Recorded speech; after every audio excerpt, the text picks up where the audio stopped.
So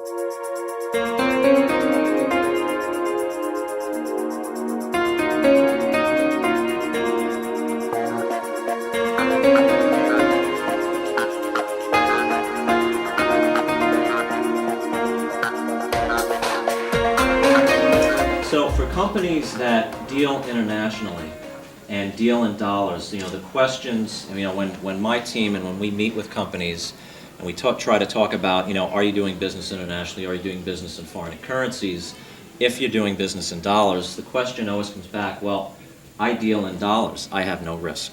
Okay, and that is a pretty big misconception that a lot of smaller businesses tend to have. I sell a product to Germany, I send them an invoice for $10,000, I get paid my $10,000, where's the risk? Or I buy product from Japan, I get an invoice for $10,000, I send my $10,000, where's the risk? I have no risk.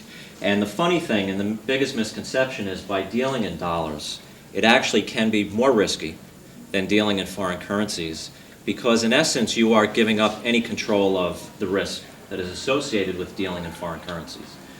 To explain that a little bit better, in the case of an importer, if you're buying in dollars, okay, for an importer, a strong dollar is a good thing, a weak dollar is a bad thing. For companies that are buying in dollars and importing, if the dollar weakens, okay, suppliers will tend to raise their prices higher to make up the difference of when they do the conversions in their local currency.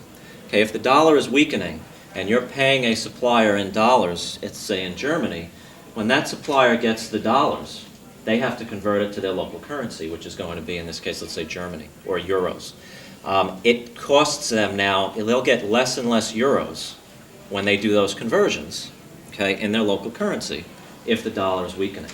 So what they typically will do is they will charge you an increase or some kind of a price rise to compensate for the weakening dollar.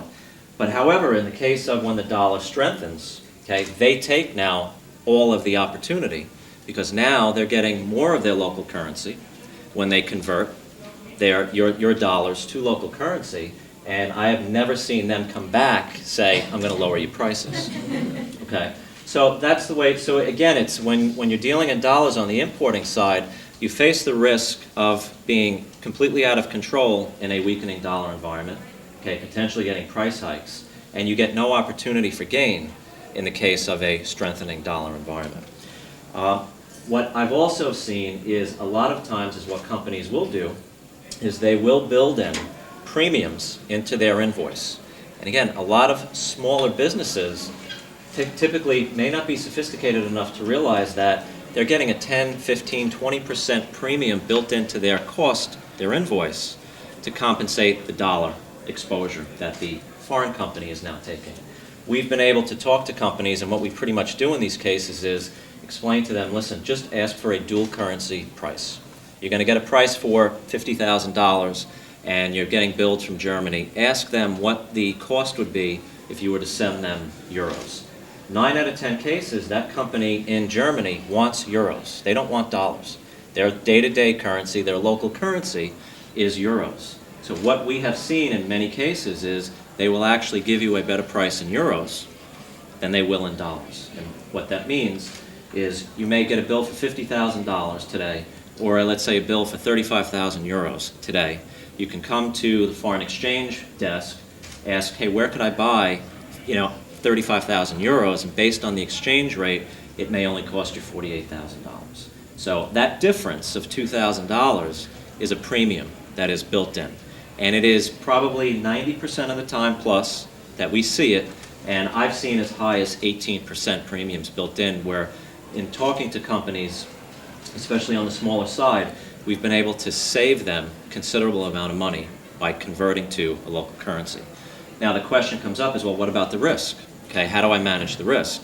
Again, dealing in the foreign currencies, you have many products available to manage that risk. Forward contracts, options, ways that you can lock in exchange rates, protect your cash flow, protect your profit margin, whereas dealing in dollars, you have nothing out there to help you. You're either going to get a price hike or something's going to happen, or you're going to try to negotiate better terms, which may or may not happen.